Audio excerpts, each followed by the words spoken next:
Hi everybody, welcome back. So I am makeup free today, so that means that I'm going to be putting on a full face of makeup in today's video, and I'm going to do a full face of makeup from the makeup products that I have bought this year thus far. I've got them all out in front of me. There are quite a number of products. I do track what I buy, and I have put up Q1, 2 and 3 makeup purchasing videos, but it's not until you lay it all out and you see it in front of you that you realise just how much you've bought. So I've got two of these like square like placemats for plates. One of them is entirely taken up with lip products. That's an area I need to work on. So I have enough to do pretty much a full face of makeup. I've got some base and cheek products, a little bit of eye products, and then a full one of these, like I say, full of lip products. So I'm gonna zoom you in and we will do a full face of makeup. I have a primer, which is the Revolution Super Base Primer. It's a dupe for the Bobbi Brown face base. It looks packaging wise and texture consistency wise pretty similar to the face base. It applies in a similar way. Doesn't have the scent. I think it is actually fragrance free, so it doesn't have that lovely scent that the Bobbi Brown one has. But if you don't really like that, and if you don't really like scented products, then this could be a better option to go for. It is a nice product, it applies really lovely, makeup looks nice on top, it's fairly hydrating, but I don't find it to be as hydrating as the face base is. But actually what might be interesting is if I buy the face base and then do like a half and half, so half face base on one side and then the Revolution one on the other side, and then just do like a day long wear test and see which side of my face, which half of my face looks better.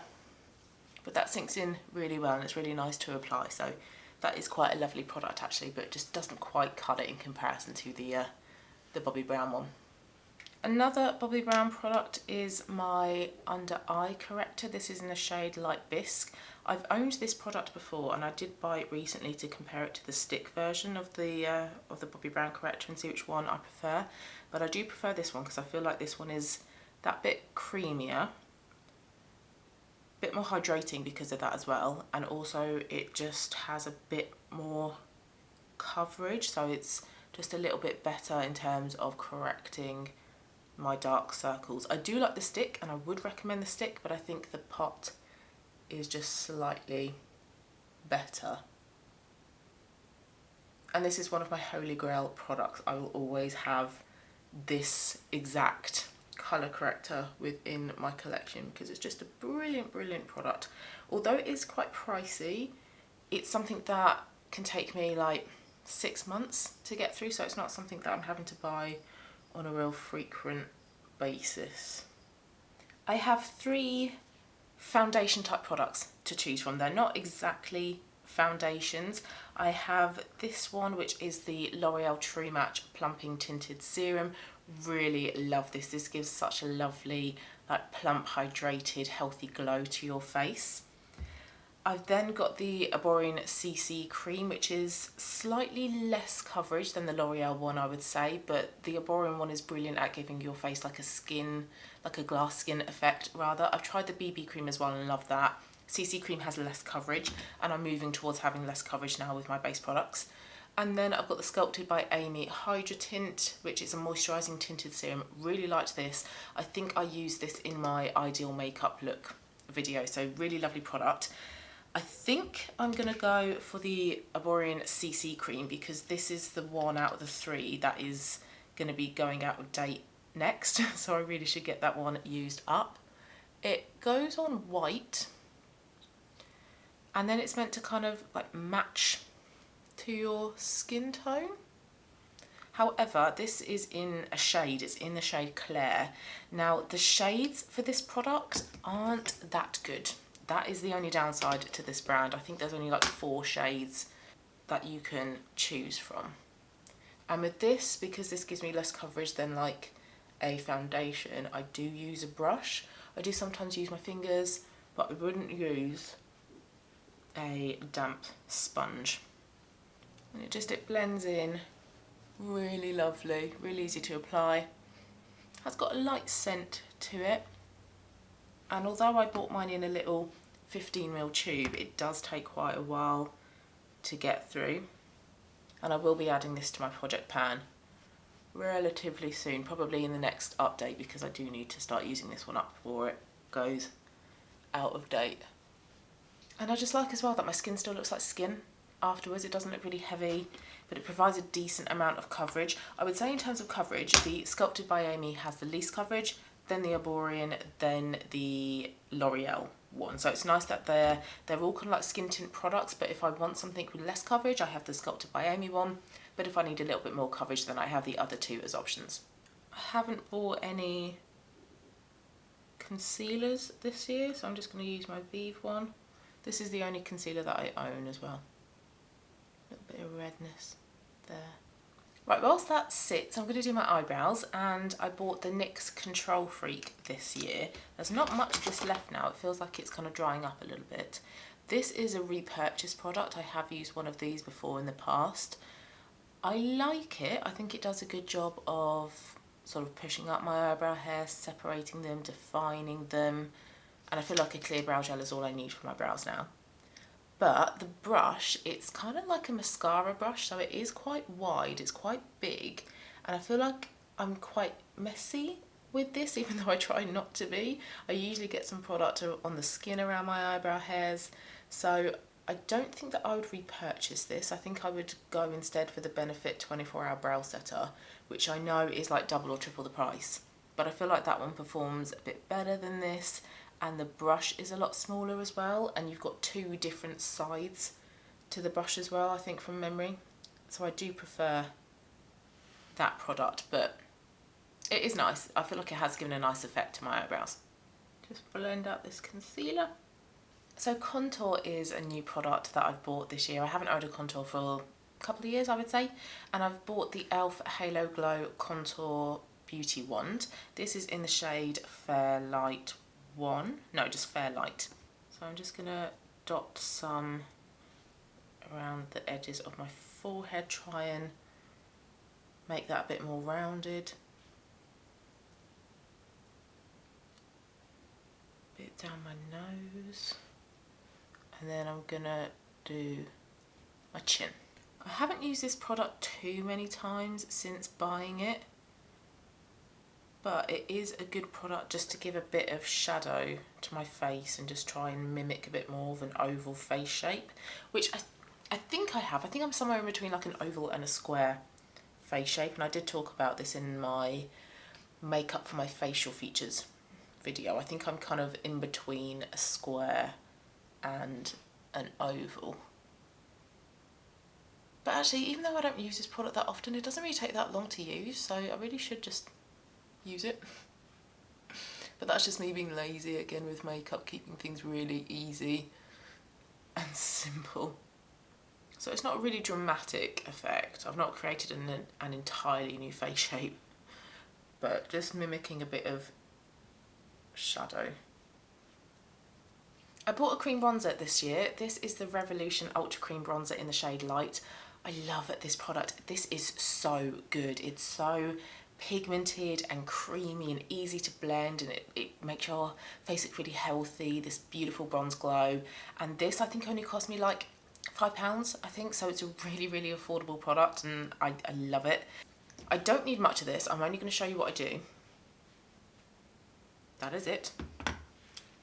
Just do that on the back of my hand a little bit and just slowly kind of like build it up. It's very pigmented, so I wouldn't recommend swirling your brush around in it and then putting it on your face, because you're just going to end up with way too much bronzer. Doing it like this just means that I can slowly create the right amount of bronze that I want. And it's just so easy to blend.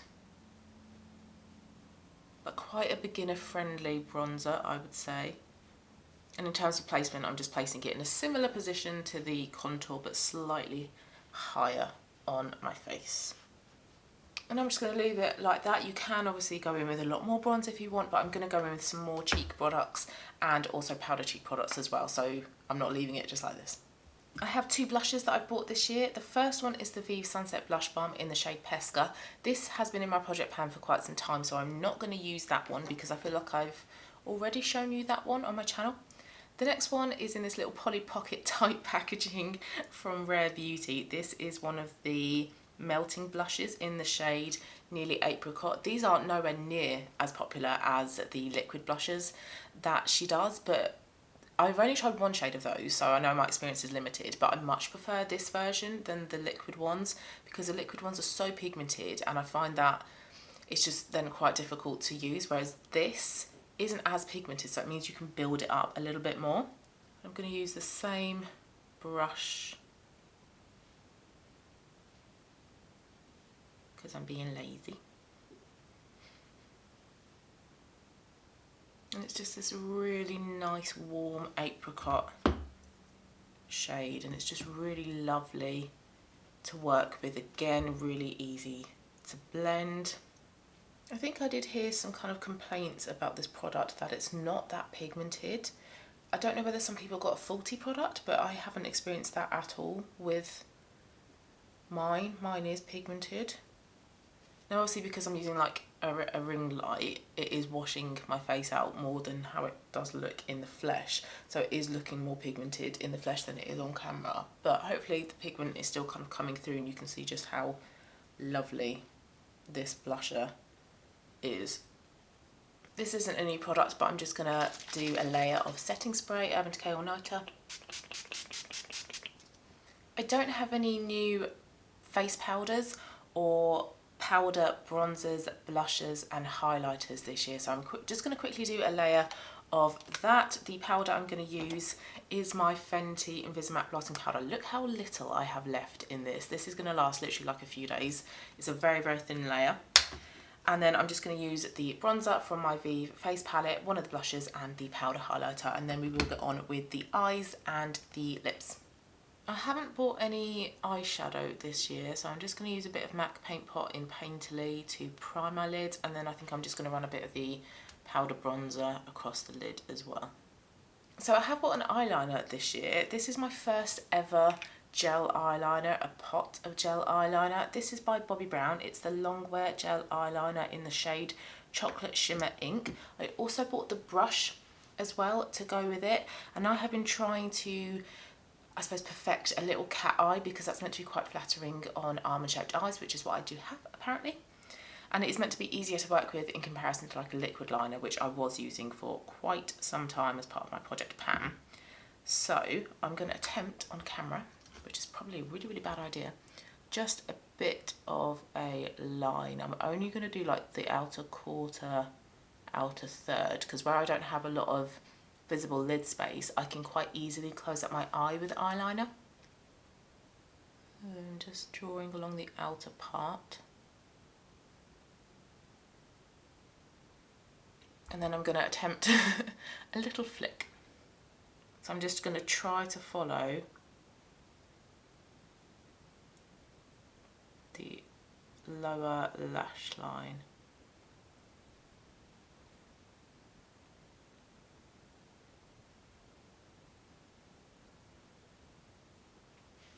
Just use my nail to sharpen it a bit.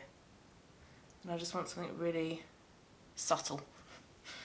Anything bigger than that, it just doubles the chances of it going wrong. Also, I dip my brush into the pot and then I just rub or draw on the back of my hand a little bit just to get rid of like a lot of the excess. And then I'm just going to do the same on the other eye. And I start with my right eye because my right eye is the one that's slightly more hooded. I suppose I have less visible lid space on that eye. And that is it, just a little flick on the outer corner of each eye. You can also tightline with gel eyeliner as well. I am just going to do that off camera because it's very awkward and you probably won't really see much of what I'm doing because my hands will kind of like all get in the way. And I've only bought one mascara this year. This is the Yves Saint Laurent Lash Clash Mascara in a brown shade. I'm not sure what the brown is called. It is a nice shade of brown. It's not too dark and it's fairly warm. But the brush is quite big and it's very easy for it to be quite messy when you're applying it. Quite often I will get like mascara on my eyelid. And there are times when it just looks not clumpy, but just really heavy. Like I've just got a thick coating of mascara on my lashes. And it does smudge as well. It's definitely not tubing, but it is really difficult to find a tubing mascara in brown. I did also buy this year the Maybelline Lash Sensational Sky High Mascara, I think, in a brown. That was really nice. I would repurchase that one, but I've used it up, so that's why I've not got it to show you. And it definitely needs time to like dry down. I know that's kind of true for all mascaras, but this one in particular, I really do find it needs time to kind of dry up a little bit, but I think it makes my lashes look quite nice, but this will smudge. And then lastly, I've got my placemat full of lip products, and I have actually decluttered a few lipsticks along the way as well. I have put up a recent makeup declutter video, so this isn't absolutely everything, but this is obviously everything that I've decided to keep. Right, let's go through the categories. Lip liner, I have bought 3 lip liners, all by House of Colour. So we've got Russet, which is this one here, closest to the gel eyeliners. This one is a great liner for my Rust lipsticks. The one in the middle is Deep Coral. I assumed that one would be for coral lipsticks, but it's not. It's actually for bright reds. And then this one on the far end is Maple, which is a warm brown. And that one is the one that I have worn the most because I like wearing warm, neutral shades. I've then got 2 liquid lips by House of Colour. This one is in the shade Nearly Nude, which is a warm brown pink nude shade. A great colour for an everyday wear. And then this one is Tuscan Sun, I think I want to say. It's like a burnt orange colour, so really great for this time of the year. They're both really thin in formula, but that doesn't mean that they're streaky or they're opaque. They are really quite pigmented, and they're so easy to apply. Slightly drying, but you know, liquid lipsticks nearly always are drying, but just put a bit of lipstick or lip gloss on over the top. I've then got 2 lipstick balm, glossy balm type products. Firstly is Clinique Black Honey. Mine is a little bit messy. I keep like knocking it on the lid. This one is retractable, so you can, you know, bring it up and down. And this one I was hoping would be a little bit warmer than it is. It's too neutral, I think, for my liking. I was hoping it would be a bit warmer. I will still keep it because it's new and it is a great colour for this time of the year, for that kind of like berry look. And I like how easy it is as well. I don't have to use my fingers. I don't need to look into a mirror. I can just roll it up, whack it on, and I'm done. The lip colour, however, that is like my go-to colour at the moment is this Hourglass one. This is the glossy lip balm in the shade Scent. This one doesn't retract down, so just bear that in mind. Don't bring it all the way up to see how much product you got, because you won't be able to bring it back down. The shade Scent is a light warm pink colour. On its own, it just gives a light little hint of colour to my lips. I prefer it with a lip liner because I can get a bit more pigment that way. It has a minty kind of, not so much taste, but a mintiness to it. So it feels like I've brushed my teeth and then put a lip balm on. I don't mind that. I'm not usually into like scented lip products or watermelon or mint or anything, but I don't mind that in this one. I feel like that one's fine by me. I would buy more of these because it is my go-to product at the moment because of how quick and easy it is to use. It's so hydrating, it looks lovely. So I may in the future, depending if I can get a good deal because they are expensive, I might buy more. I've got 5 lip glosses from House of Colour. So House of Colour provide makeup for all of the 4 seasons, and for autumns there are 5 shades of lip glosses that they recommend, and I have all 5 of them here. So the lightest one is Warm Apricot, which I think is this one. This is the one that I've used the most, and you might be able to see the wand in there. That one is great for a nice little wash of colour. Then is Coral. This is a much more wearable version of Coral, I find, than a Coral lipstick. Then I've got Paprika, which is a warm red, one of our 3 points of red, as is Coral. Rust, another 4 point of red, Rich Rust I think that one's called. And then Copper. And these lip glosses are brilliant because they are so pigmented. It really annoys me when I buy a lip gloss that looks like this, go to put it on, and there is none of the colour on my lips. This, you get this colour on your lips. You get a really high amount of pigment, and they feel really comfortable as well. And they're a much more kind of hydrating, youthful, fun alternative, I suppose, to a lipstick. So I really love all of those. I have 3 lipsticks from House of Colour as well. Oh my goodness, I told you there were a lot of lip products. So I've got Autumn Nude, which is a warm nude brown pink. This is my most used lipstick from House of Colour because it's just a great everyday colour. Would go really well with this top. In the middle is Soft Amber, which is actually the lipstick I'm wearing a lot at the moment because it's still a warm nude, but it has more of an orange base to it rather than a pink. And then this one is True Terracotta, which is an orange colour. I had bought a couple of other House of Colour lipsticks, but I did declutter them in my recent makeup declutter video. I then bought two Lisa Eldridge lipsticks. This one is in the shade Je ne sais quoi, which is a coral, but it has more of a pink base to it than my coral lipstick from House of Colour. And then this one is Velvet Dragon, which is a very rich orange based warm red. It is a lovely, lovely colour. And then lastly, you'll be pleased to hear, are two lipsticks from Merit. I've been wanting to try Merit makeup actually for absolutely ages, and their lipsticks come highly recommended. So I bought two in red shades. This top one is Aperitif, which is their neutral red. It's like a universally flattering red, but you can't get it anymore. It was a limited edition one in summer, but it seems, excuse me, that they bring it back every summer. And then this one down here is Carbo, which is an orange based red. Did I do it on here? Or did I do it on Instagram? I don't know, but I did a week of wearing red lipsticks, and also on my Instagram I have a saved highlights reel of me wearing like all of my lipsticks. So if you want to see how they all look, go and check out my Instagram. But for today, what am I going to wear? I feel like I want to wear a little bit of everything, like a lip liner, a lipstick and a lip gloss perhaps. Okay, this is what I'm going to do. Let's start off with the Maple lip liner.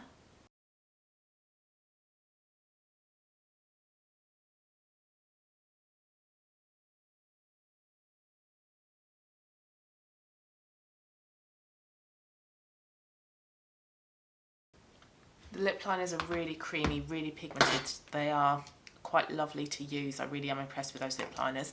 And then I'm going to use a House of Colour lipstick. This is in the shade Autumn Nude, so this is the brownie pink nude.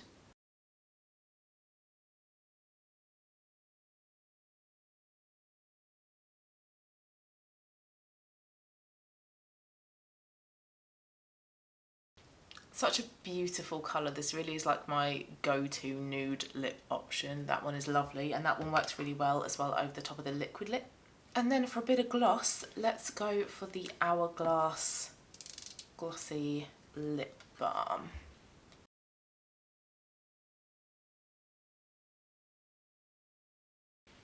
See what I mean? It's so easy to apply, so hydrating, and that is a really lovely combination actually, all three of those lip colours. These are brilliant. I know they're pricey, but I don't feel like they're a really overhyped product. I think they are absolutely lovely. Would definitely be interested in buying more of these. Last little spray. And there we go, this is the finished look. So it's a little bit of a shame that I have so many lip products that I can't show you all of them in this video, but the House of Colour lip products, I do have a separate video where I've put on all of those, so I will link that for you guys to go and check out. But I'm sure some of the others will make their way into either Instagram posts or other YouTube videos. But for today, hopefully you liked this one. If you have tried any of the products that I have mentioned, please do let me know your thoughts on them as well. Also, if you've tried the Hourglass glossy lip balms and you have other shades that you would recommend, please also do let me know as well. But yeah, I love this lip combination. This is lovely. I think I need to wear this combo more often. That is a bit of me. But anyway, thank you for watching. I hope you did like it, and I will see you again very soon for my next one. Bye.